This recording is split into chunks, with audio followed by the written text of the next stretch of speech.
Welcome to the Six-Figure Author Experiment, where we help you break through your first or next $100,000 goal. Parental discretion is advised. Now, let's get on with the show. All right, well, welcome to the Six-Figure Author Experiment, live to tape in New Orleans. I mean, we're like in New Orleans right now for our conference. Yeah. We are live. We are alive. Yes. And we are in New Orleans together with Monica Leonelle, me, that's Lee Savino. And Russell Nohelty. I'm actually pretty pumped still after 2 days, which is not normal for a convention. Like, I don't feel tired.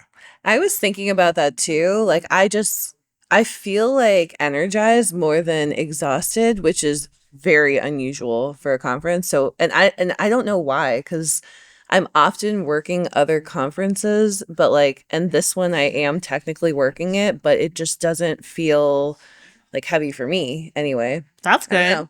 I think it's interesting that there was a thing that we attempted to do at this conference, which was redistribute the responsibility for helping others and helping them grow from like the organizers and the speakers and kind of like the main crew who are like the sponsors to more of everyone. It was really interesting to see how I think it worked. Yeah. I mean, I think it worked. That's awesome. Well, as an attendee, I love this Mastermind portion, which allows for a lot of small group chatting or even one-to-ones that always leads to breakthroughs for me. So that's been awesome. And now you're going into the conference portion with all the vendors and Yeah. And it's all new. So this is the first year that we're doing that. And we'll kind of see how it goes. Like, truthfully, like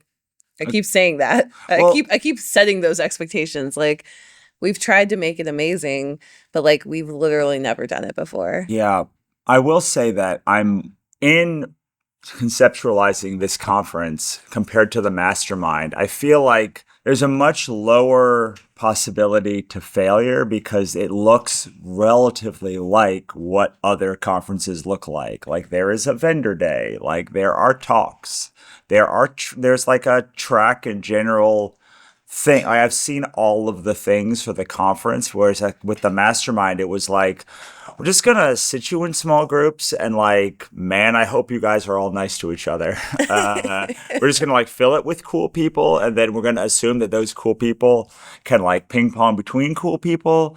And I was a lot more nervous. I mean, also it was the first one that we had done last year, but also just like, well, these are people who like have high expectations. Like they are used to getting like top level service and paying top dollar for it. And like, this is a thing that I've literally never seen before.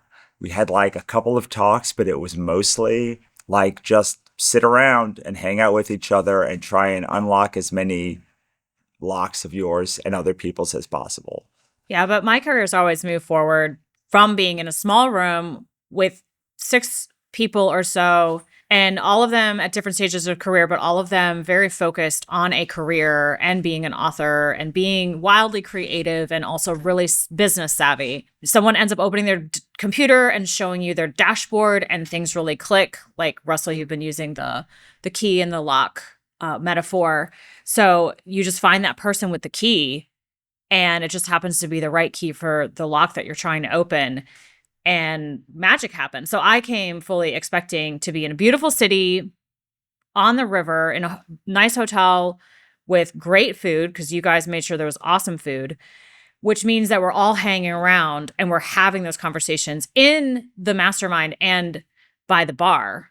Mm-hmm. And then continuing it, there's a lovely like coffee shop area where we can sit with our computers, open our computers, show each other our dashboards, and get exactly the info we need to move. Just basically get our questions answered is what it is. You get your exact question answered by the person who is doing what you want to do. And that's always helped me. I think there's like a deep potency in the Mastermind specifically, that it's really people who are deeper into their careers almost, and like interested in the edges of publishing and interested in new platforms and new opportunities. I think that is kind of part of the magic, is like it's people who every single person in the room could be speaking about some weird thing that they're doing, kind of counter to what the publishing playbook is right now. And so they're finding, and they may even they may be experimenting in that area. They may be making even just a small amount of money, or they may be making a lot of money, but like, it's like there's growth there. It's like a place of growth. And so then I think that's part of the magic, is that people are all doing different things. And so you can find, the next opportunity for yourself. Yeah, and the people that come to the mastermind portion also tend to have had sustained success across like multiple books or multiple series for like at least a few years. Whereas like a conference could be anyone. So it's like harder to just turn to somebody that you like randomly met and be like, so who should I use to do X? Because that person, like, instead of saying, I'm sorry, I don't know, will almost always say, this is my opinion, even if it's wrong and even if I know it's wrong. It's this like idea of overwhelm, the bane of conferences. It's sort of this thing that's like, well, a lot of people come to the event, so you have to like cater to a lot of people. But in catering to a lot of people, you then have to rely on the speakers and the organizers and the sponsors and the people, because they're the only ones who are really like vetted in any way. If they, even if that is just like, well, they paid more money, so like they were like, I paid the conference organizer, so I should trust them to run a conference. So like, I guess this person is worthy of my time. And then you leave and you're like, 7 of these people said contradictory things about the exact topic. And I think that the hard thing is like, people have 7 million contradictory things about the same topic, and it almost always works in that case. But like, will it work for your ecosystem? Will it work for your Enneagram? Will it work in the way that you want to do business? And we've spent so long being like, this is the way to do business. And then anything you did outside of that, people were like, why are you doing all of these things? We do business this way. And we're just like finally getting to a point where you can do business the way that a lot of my friends outside of publishing do business, which is like, I want to start this new thing. I don't know. It seems fun, so I'm going to do it. I'm actually a little bit nervous to see, because the one thing I don't know is like, did all of the stuff that we planned to maneuver the mastermind to feel that like, have we pulled the right elements from the mastermind to keep the spirit from the mastermind into this other event, or are people going to leave it overwhelmed instead of empowered? Yeah, I mean, and who knows? We just don't know yet, but it's exciting. I mean, I think we tried something new, so I think we'll see. Yeah, we actually finally know how to talk about it after 2 years. That's nice. Yeah, that was a long process. So, Lee, so I came to this conference. I guess one of my locks was I have a Kickstarter coming. I assume we're going to do this when it's live. Like, I assume this is going to launch when it is live, but maybe it will not. But the book is called How to Thrive as a Writer in a Capitalist Dystopia. And it's kind of like part 1 of a thesis statement that I'm going to be making throughout the year. It's like the system is, I mean, frankly, it's working as intended. I can't even say that it's broken. I mean, every system is broken in some ways, but it's like, we have been talking in publishing about the symptoms of the problem, not like the cause of the problem. And so I wanted to write a book about sort of how can you take capitalism and like triangulate your place where like you could be like a happy little crumb, like doing the things you want, making money like the way you want, and like not feeling gross about it. But also like, capitalism is an operating system. Yeah. If your operating system is weighed down by all of these programs and things that are not working for you, and like they have a bunch of viruses and malware and like bloatware and all of that stuff, like you're going to be like, I hate Windows. Capitalism. right. I hate capitalism. Right. Instead of, I think that the real thing is like capitalism is just like, it's dumb.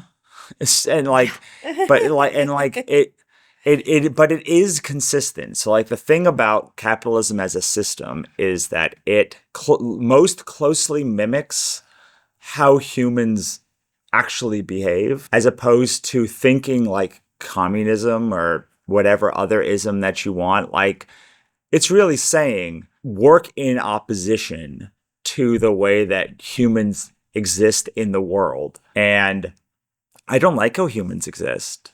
I don't like that, like, all of these things, our worst impulses are amplified. But if you kind of can come with that base, then really it's like, I think, one, authors have a sequencing problem, and two, more than they have like an information problem, and two, they think that capitalism will be logical instead of consistent. Like, what capitalism is like, it doesn't say 1 + 1 = 2. Could be potato plus donkey equals 2, but like, it will always be potato plus donkey equals 2. So like, you need to do that sort of translation work. And once you can just accept that it's not that people don't know, it's that it's an unknowable. If the universe is just like an unknowable, and capitalism is like an attempt to like put monetary value on that unknowability. So I like capitalism because I like money and have always liked money, even though I had a lot of money blocks that I worked through. And I also was raised in it and I really understand it. So I feel safe in this system. It is not a utopia. Every time I look at communism, I'm like, that sounds great. It sounds like a utopia. That's not going to be how it happens in life. And a philosopher could probably argue differently, but I'm sitting here like, I don't know, guys. I look at, anyway, whatever. Let's talk about governments later. But I also love manifestation. And if you don't like the law of attraction and abundance woo-woo stuff, then let's just talk about your locus of control. What can you control? Because sometimes there's going to be a hurricane, and sometimes there's going to be a war or famine, and sometimes you're just going to have a bad day. But what can you control? And I want, I guess, to make my own little personal utopia so that I can, maybe I'm just living in delusion, though. Monica, can you weigh in on this? I mean, I'm with you. Like, I love capitalism too in many ways. And I see that I think people say like, but it's not a perfect system. And it's like, well, no system's a perfect system. But like, I feel like we want to throw out a lot of capitalism because parts of it are dirty. And I think actually like every path to money has like, it like you have to walk through mud on some level. And I think people kind of villainize that when in reality, like, you just wash your shoes. I just think that, yeah, like if you till the earth, you are going to slice through a worm at some point. But does that mean you don't grow food? I struggle to be a farmer or like a gardener because I don't like to kill worms. And I'm not saying like, I feel like this is such a tough topic because like, I'm certainly not saying like, I'm not trying to make any parallels to like human. Like, I'm not saying like, oh, we can just kill human. Like, no, and it's such an awkward topic, but like, yeah, like there are some challenges to capitalism and there's probably some reform of capitalism, but like, I don't even know if we should go here, but like we talk about billionaires and like defunding billionaires, and it's like, we literally have the power to defund billionaires. Like, we don't need the government to do it. We literally just like tank their stock, like vote with your money. Yeah. Vote with your dollar. Vote with your dollar. Like, you can literally defund a billionaire today. And if enough of us do it, then they are defunded. And so it's like, that system actually kind of works, right? Like, that works. And so I just, I think that we have a lot more power within capitalism. And I think a lot of people, like, when we say we hate capitalism, it's really like we feel powerless. Right. And like, we actually like, and even this event, it's like, I feel like we have so much, it's the same with publishing. Like, I feel like we have so much power in publishing, but like, we got to work with companies that are like fueling the growth of publishing. I feel like this event is not really about capitalism, but like it's founded in a lot of the things that Russell talks about in his book, that you're talking about, Lee, and that we're doing here, and like the way we've structured this conference. Yeah. And Yeah. so I then took this book and I ran it through ChatGPT, this new deep research, and said, please make a workbook from this book that will be effective at making people understand. Because one of the things is, okay, so if capitalism is an operating system, an operating system can be used in specific ways to advance your aims. But like you can't use a computer to till the earth, just like you can't use a shovel to like eat a taco. Like you just like there's like what I've been trying to do with this book. I'm trying to do with this workbook, which is the first workbook that I've ever put together, is what if you just understood how the operating system works and like could use it to influence your happiness, because you can't use an operating system to influence your happiness if like you might randomly find a way to money or to success, like just by poking around. But like you really got to that success because like the operating system is working as intended. You are working in chaos and like not structured in any way. You just like then happened upon this path that the operating system like actually uses, and you're like, wow, it was magic.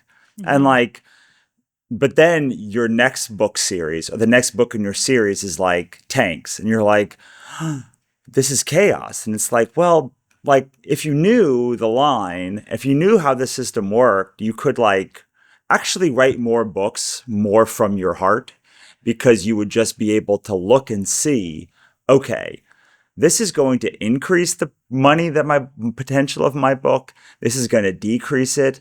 And like, that's okay. I can write a donkey book. I can write a book that like I love, that doesn't really work, that doesn't really make sense, that like, you know, it's kind of cute. And like, man, it's trying hard to be whatever thing that it is. But I would then know, well, there is no reasonable expectation that this book should make a lot of money. Maybe it will, but like it probably will not. But you can still make that decision. You can still say, well, I'm okay having a down month because when I launched this book, because for the previous 3 months, I went to my Killer Diller series and like it made more money than I ever had before. But like, if you don't understand that, like the ways that the system works and how it can work for you, it's like impossible to write that book of the heart, because you don't know how to, like, you're so caught up in just getting to where you have to go and however, we're like the chaos of it, that you're like, I'm just going to write the next, I don't know, what's the next thing? Like, what's the next thing that's hot? Oh, and if you're a desert or a grassland, maybe you can be like, yeah, this is the trend and hit it. But most people can't see that trend and hit it. So they're like, I don't know what's going to come. Fairies are hot now. And then 6 months later, it's like, I thought the fairies were hot. Now it's like lumberjacks and now it's this. And so you're just doing all this stuff, writing books you don't actually want to write because because you don't understand and are out of alignment with the system. And this workbook that is coming along with the thing was my kind of attempt to do this thing that Lee taught me yesterday, which is after the workbook was made. After the workbook was made, I didn't know I was doing this. Like, which is like, I didn't know this was how the operating system worked. But then it's like, oh shit, that is everything that I'm trying to do, which is in education, they do, I do, you do, we do. And so like an I do is like, I wrote a book. This is how I did the book. Like a we do is like a RPG game or like a community, or like if 10 people did this workbook together to like do, but like Well, even like the two of you are doing this workbook together, basically, because like you did it asynchronously by writing it, and then Lee did it asynchronously by like writing in it. Right. I just want to say that I'm on like page 10, okay? No, she's done. But I have gotten a lot out of it, and I think because it is really going back to the locus of control. Like, what can you control being in a capitalist system, you having to use this operating system, but you just sit down and you grab the mouse and you're like, you know what? I can still write a book. Like I can make this, I can figure this out. For a lot of authors, I think, and we've talked about this a lot on the podcast, is getting off the Amazon KU treadmill. And you guys have made a career out of talking about like not just feeding Amazon the next, and throwing everything into KU. And you have very lovely long book series on all of that. But the workbook is helping me figure out, where is my energy? What, which I can control. Like, what am I focusing on? Unfortunately, it's a lot of doom scrolling lately, which is why I've been crying more and writing less. But who has the power? I actually have the power. And remembering that, and I started to fill out the energy time journal and go, okay, if I spend time doom scrolling, that puts my energy, that's like a negative million. But if I talk to other authors on a 10 out of 10 scale, it's a plus 10. Like it really fills me up. So coming to this was a good investment of time, even though I hate leaving my house. And doing the podcast is a great investment of time, even though I tend to do that thing where you're like, well, I'm going to write more. I'm going to do more of my productive to-do list things. So I'll cut out the things that are actually filling my well. Like some high input authors will be like, well, I read too much. I need to write more. So I'll cut the number of books I'm reading in half. And then they kill their creative output, I learned. So you double the number of books you're reading. And then you just fill the well so much you're writing from the overflow. And the same, in the last 3 months, I was like, I'm too busy to do a podcast.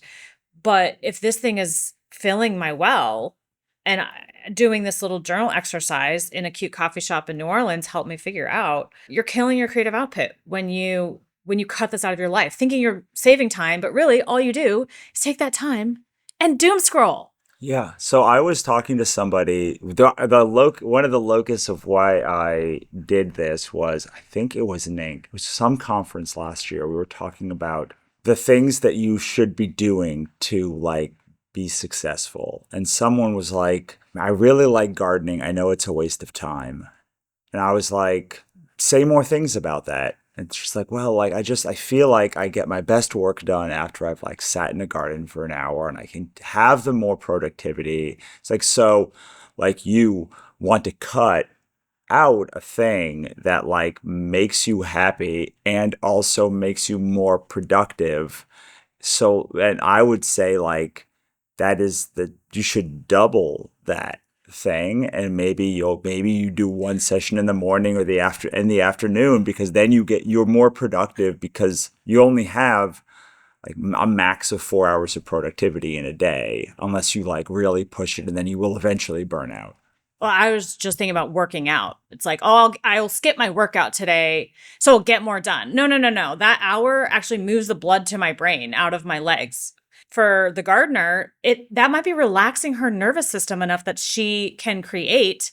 I know, Monica, you do a lot of like abundant stuff, but it's also, we're not machines. We're not robots working in the capitalistic factory. We are human. And that's where I think the disconnect comes from. We're trying to be creative people with a heartbeat into a system that really wants a robot that works 24/7. Yeah, and I think that's painful. I think that's why so many of us have really left the workforce. And like you see all this stuff where it's like creativity is actually an act of resistance to capitalism. But I think you're right. Like creativity, it doesn't have to be. Like it's only an act of resistance because of the way we think about it. Like it's actually that like there could be harmony, I think and I think that's what this book is about. I think that's what the three of us really believe is that there can be harmony for a creative in capitalism, but for so long the two things have really been pitted against each other. And I think a lot of creatives do on some level hate capitalism and have like some of that at least in their energy field. And like our work is to like deprogram that. Well, keep the things that are terrible about it. Like, Yeah. because like once a week, I'll look at something and be like, that's dumb, man. Capitalism is dumb for rewarding this thing. I know why it's popular, but like, it's so dumb. Yeah. And like, you can have both things, and like, and you have to. Like, part of being an adult and a successful adult is like holding multiple things in your head at once and being able to move forward. It's that old saying, like Thomas Edison did everything by candlelight until he found a light bulb, like until electricity. Like you have to use the means. Like Henry Ford. So he created the light bulb, or Tesla invented it for him, and he stole the idea. That's where I tried to equivocate that statement. But the same thing with like Henry Ford, like rode to Ford on a horse until like he made a car. And it's like, so like, man, whether you like capitalism or not, like it's what we got. Actually, and I do like this because Henry Ford forced his engineers to invent the car, right? The engine. But in today, I am writing the books. I'm extracting value from myself. So that's harder in some ways, but also I have way more control. And I really that's why I like capitalism, because I like being a mom and pop small business. Right. I don't really have a legacy business. I have a livelihood business where it's for my family, and the money coming in goes to benefit them. And that is my huge why. Right. The reason I make so much is because I support several members of my family. So it was on me as the eldest child to do that. And I don't know. I guess I like capitalism because I think of all the mom and pops out there, and I'm one of them. And yeah, Amazon is gross in a lot of ways, and it's not perfect, but it's also given me a ton of freedom. So I mean, it made all of our careers. It made all of our Didn't careers. have this industry without Amazon. So I guess I come to it with but I have a lot of control. I'm saying yes to Amazon now, and I'm also building my direct store, but I couldn't have done that when I started. When I started, I did the easy mom option. You write a book, you upload it to KU. I didn't even have print books. I didn't have the time to order a cover, but I loved writing. So just harnessing the system for you and being like, okay, I am choosing. Right. And moving forward. And I think that's why we have so many companies here, because there's so many choices. But this is also why I like when someone is like vehemently anti-AI in any way. I say, well, but I am writing because of AI currently. Like I got brain fog after COVID. I just can't hold these things. And it allows me to do things with my books. It allows me to do these workbooks. It allows me to create an RPG. And I think that what I like about AI is a lot of just things that no one talks about in AI. And you can use deep research to not do deep research and use it to make a workbook. And I know you can, because I've now done it 3 times, including this morning. You can use it to add all of your podcast episodes and create transcripts of those podcast episodes and use that to draft a book about a thing that you did. You can put your course elements up there and same thing. And there are elements of this book. There's a boundary statement that I was like, damn. I kind of want to go back and put this in the book because it really wasn't in the book. But I was like, oh, I really do need that. It's true. Boundaries are a part that I played a big role in a previous book, but not necessarily did not have the same role in this book. But it is good to keep coming back to the energy, energetically. Do you have the stress for this? Do you have the energy for this?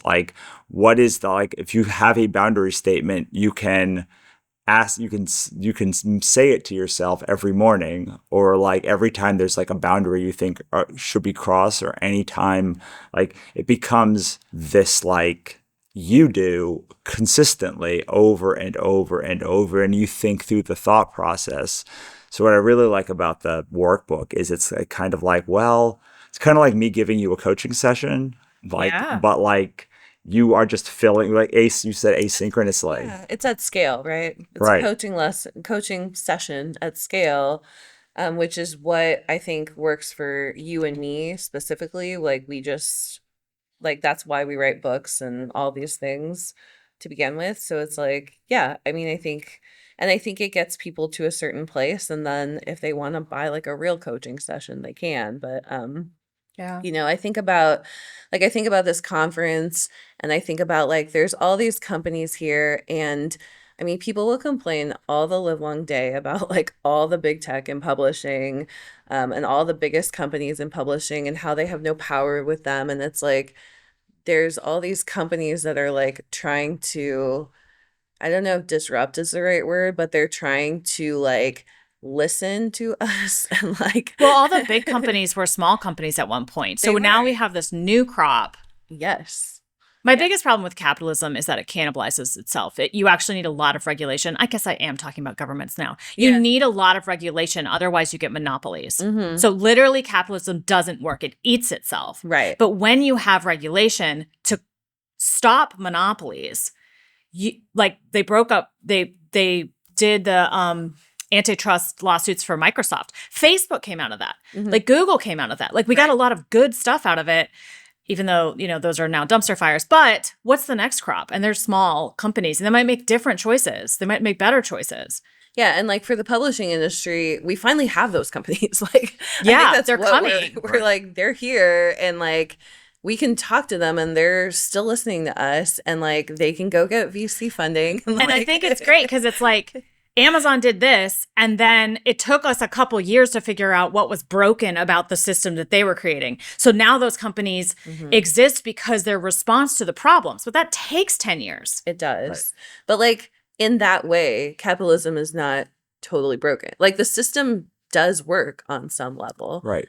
I do think I agree with you. With powerful antitrust law. Yeah, I was like, some government regulation helps to keep the monopolies from bulldozing everything in the process. We want the mom and pops. Like, for instance, did you guys see the Stripe thing yesterday? So like Stripe is now, they charge you $15 if someone else does a dispute. Mm-hmm. But now, if you countersuit, they charge you another $15 that you only get back if you win. So it's like, these are the things that you couldn't do on January 19th that you can now do on January 20th, past January 20th, because of like government specifically. I told them the end of the closing remarks yesterday, I said like, I will go to every printing company I can find and ask them when they will start doing tip-ins for POD books. And like, that's just like, it will, because, and I do that because like, it will influence them to do it if enough people do. This. I love it. I just spent all morning figuring out like book plates so I can just sign a ton and just, I'm going to have to mail them out separately. Right. Well, and people, you can now, Book Vault told me that they will do book plates for your, for inside your book yesterday. They also, and if you're doing offset, you can do both tip-ins and book plates. So like you could do all sorts of things, fun things if you're using offset stuff. That means you don't have to engage in, because for me it's an accessibility issue. Like it's really hard for me to get the books and then print them and ship them. And by the time it gets to the point of me signing them, like, am I going to ship them to my fulfillment house then? Or no, I'm probably not. So it would like allow me to have more things printed and such. But I will, like, there's this new company called MetaLabel that is like a crowdfunding platform, but like it's like a collaborative crowdfunding platform. So like it's like Bundle Rabbit meets Kickstarter. And I've been like, hey, I'd like to talk to you. Right? And like, there's like 5 people at that company. And like, I finally got a meeting with one of the founders. Cause I was like, I made like $1 million on Kickstarter. I would like to see if there's a way to use your platform.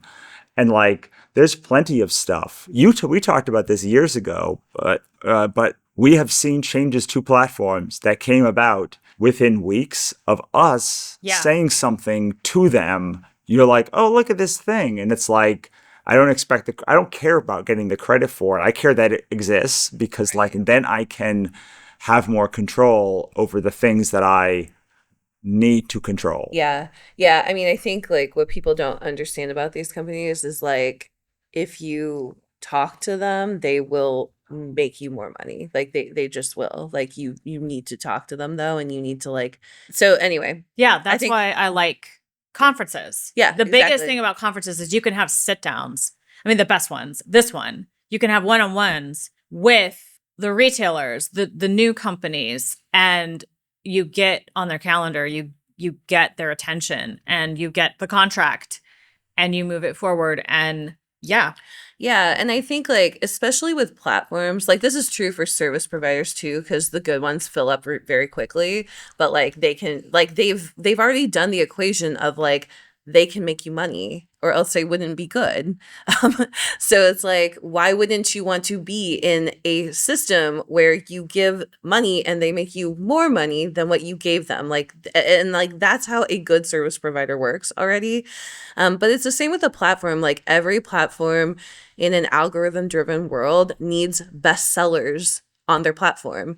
And like, if you are one of the first people there, or if they like you or they engage with you, like you get to be that bestseller. And I'm just like always blown away by how, I think authors are kind of like, I don't want to be sold to. I don't want to talk to these companies. Like, I just want to do whatever.